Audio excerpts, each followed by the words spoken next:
পুরোনো ফুলগুলোতে কাজ করতে হয় তাহলে আপনার ফিল্টারে মান তুলব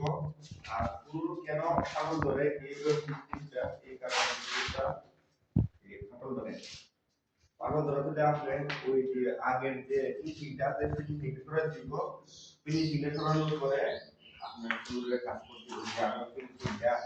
যে ভালো আছে তা বলতে ফিনিশিংটা করে